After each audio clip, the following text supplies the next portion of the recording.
In a way, it's quite a distance from the glamorous dance studios of Helen Powers, famous dance director and agent, to the room in Kate Beekman's modest home, where Kate looks through the window at gray skies, chokes back a sob when she thinks of the bleak future ahead.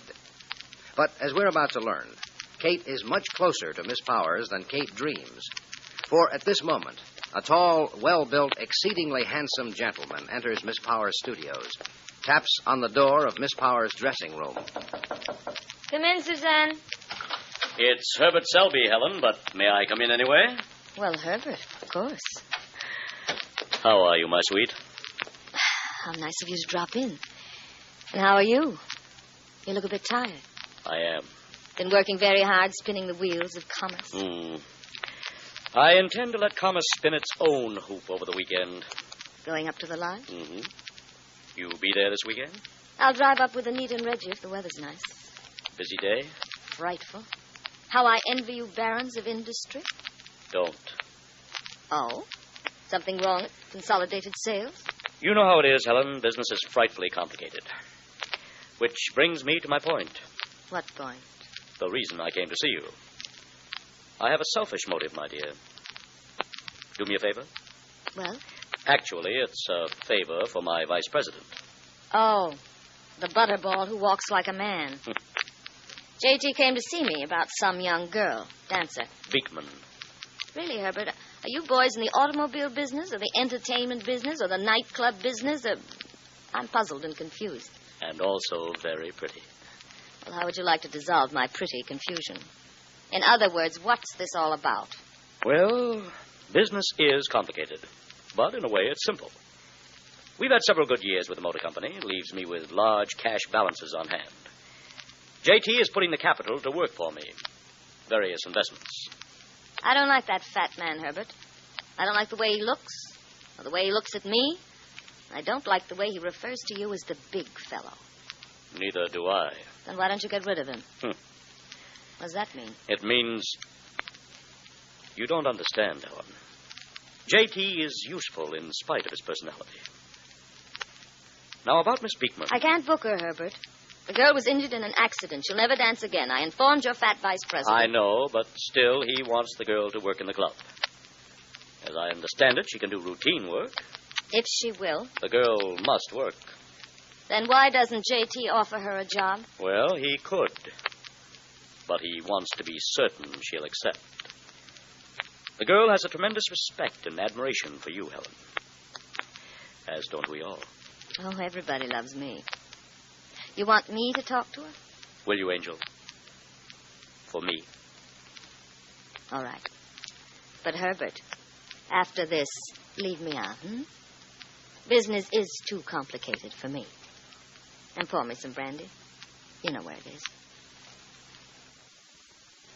Meanwhile, in the office of Perry Mason. Oh, what time is it, Della? Almost 6. Big day. Let's call it a day. I'm afraid we can't, Chief. Mr. Wallace is in the outer office. What? Mr. Wallace, board chairman at National Indemnity Insurance Company. The man who wanted you to investigate... I know who Donald Wallace is, Della. Well, now you know. He's sitting out there in the office, and he's not alone. There's a woman with him. You know her? No, she's a middle-aged woman, rather nice-looking, nicely dressed. Why does this Now, why have to complain? Because one of the most important businessmen in the Della, country... I turned him down. And now? And now I'll have to turn him down again. Well, he said he'd make you change your mind. Yes, he said. Good afternoon, Mr. Mason. Good afternoon, Mr. Wallace. I'm just leaving the office. Not before I say I was wrong, and I know it. I didn't know enough about you when I spoke to you earlier, which was an error. Maybe you didn't know enough about me. How do you mean? Give me 60 seconds, then I get out or we talk turkey. All right, shoot. All right. I'm a salesman, but I did a bad job of selling you. I didn't know enough about my prospect. So when I walked out of this office this afternoon, I went to work. I know a lot more about you, Mason. I know you've got to be interested before you'll take a case. I came in and offered you big money to investigate a big stolen car ring. It's more than a ring. It's an industry. You weren't interested. No. You will be when you know what this is all about. Mr. Wallace. Not in terms of dollars and cents, Mr. Mason. Let me go ahead. All right. Then I'll shut up and let you listen to this lady, Mrs. Smith. Her name isn't Smith, Mr. Mason. When you change your mind, and I think you will, you'll know her name. But for the present... How do you do, Mrs. Smith? Very well, sir. My secretary, Miss Street. Hello, Mrs. Smith. My dear. Mason, you're interested in a young boy named Francis Riley. Riley's in jail waiting trial on a charge of auto theft. Well, you have been busy. We're also interested in Riley. We've reason to believe he was associated with the stolen car ring. It's possible. The boy hasn't talked. We know. We think he was warned not to talk. You know that? No, but it's also possible. He is frightened. Yeah. I told you this stolen car racket's big. All right. Forget how big in dollars and cents.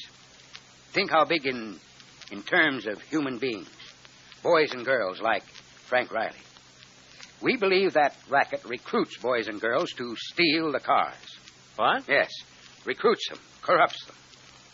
And they're careful, Mason. Careful to protect the higher-ups. But we've got a lead. And we can bust them, smash them, if we can get the right man to do the job. What is the lead? Mrs. Smith will tell you. Yes, Mrs. Smith? I have a daughter, Mr. Mason. She's 20. I love my daughter very much, Mr. Mason. I haven't been a good mother, but I love her very much. Donna's a pretty girl. I have her picture. May I show you her picture? Yes, of course. Oh, she is pretty. Oh, thank you. I haven't seen my daughter for 6 months. Oh, it isn't easy for me to tell you this, but I must.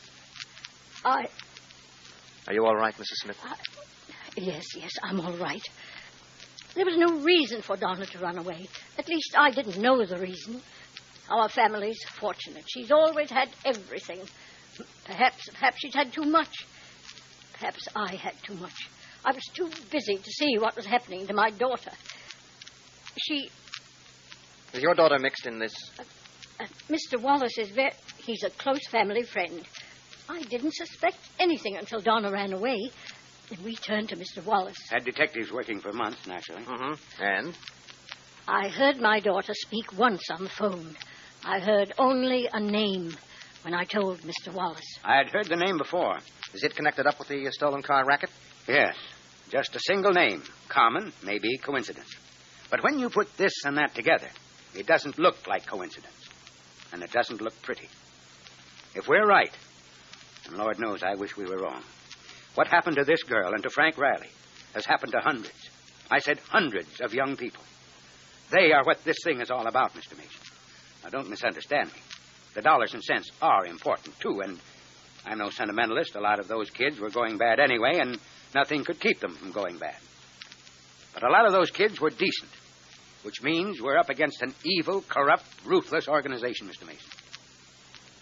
You, going to help us bust it? I don't know. Mr. Mason, it may be too late to help my daughter. For all I know, she may not even be alive. Steady, my dear. I was going to say, I wouldn't think of undertaking this unless I could give it sufficient time. We only want you to organize it, Mr. Mason. We don't expect... Well, I have other obligations, Mr. Wallace, and it wouldn't be fair to any of us for me to... All right. I don't ask your decision now. All I ask is you don't decide now. But think about it. Will you do that? All right, I'll think about it. But I'm not promising. I understand. But I think you'll take the case, Mr. Mason. And I'm seldom wrong. But come, my dear. Oh, suppose I phone you on Monday, Mr. Mason. Well, on the surface, it is a long way from Kate Beekman to Herbert Selby. From Consolidated Motor Sales Corporation to the job insurance president Donald Wallace has offered Perry Mason. But beneath the surface, well, there'll be excitement and surprising developments in the immediate future. So join us tomorrow, won't you?